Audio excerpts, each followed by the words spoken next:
In this guide, I'm going to show you how you can get Shattered Gold on the knife here in Call of Duty Black Ops 7. Before we do dive into this guide, make sure to like the video and subscribe to the channel with all notifications on. It really does help the channel and lets us know that you want more content like this. We'd greatly appreciate it if at any point through this guide you do have any questions, just ask them down in the comment section below and we can help you out further. I'm going to be doing my best to reply to every single comment down there. First things first, go ahead and equip the melee knife and go into your gunsmith and go specifically into the camo tab right here into the multiplayer section. Now, I'm not gonna lie, overall knife is pretty easy to go ahead and get all these camos on, but this is where you're gonna see all of your camos. The first one is just 80 kills with the knife. I do wish that this took up the entire screen for all of these camos. I'm gonna be honest, this little like gray section right here, this tan section, doesn't look very cool even with Shattered Gold on it. It's like, what are we doing? Why is this black? It'd be sick if it was all gold, I'm not gonna lie. But anyways, back to this. Just get 80 kills with the knife. You can knock out these military ones pretty quickly.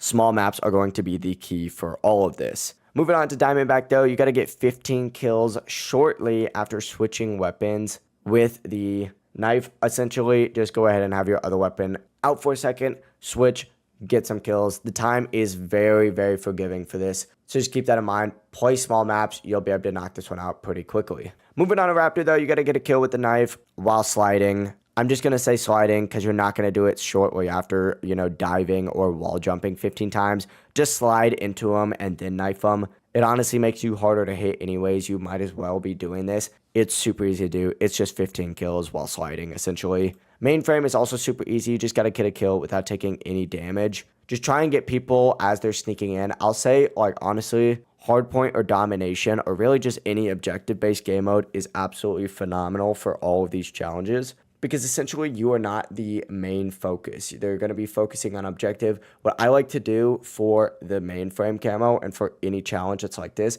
essentially go ahead and play domination and sit outside a B zone. And as people are running from their current zone, say like C for example, go ahead and knife them. This is super easy on hijacked. You'll knock this one out very quickly. And finally, and this is kind of a little bit of a harder one, it's going to be Shattered Gold. You got to get 3 kills without dying 10 times with the knife. Do the exact same method as this mainframe one right here, and you'll knock it out extremely quickly. It is a little bit more difficult because in the end of the day, it is a knife. But luckily, it is a one-hit knife. So just kind of catch them off guard, and you'll get this one done pretty quickly. I'll say when Nuketown does come out, this is going to be extremely, extremely easy to do. And that comes out in, I think, less than a month. So you guys will have that fairly soon. Before you guys do leave this video, make sure to like the video and subscribe to the channel with all notifications on. It really does help the channel. Lets us know that you want more content like this. We'd greatly appreciate it. And if at any point through this guide you do have any questions, just ask them down in the comment section below. We can help you out further. I'm going to be doing my best to reply to every single comment down there. Have a great rest of your day though. Peace.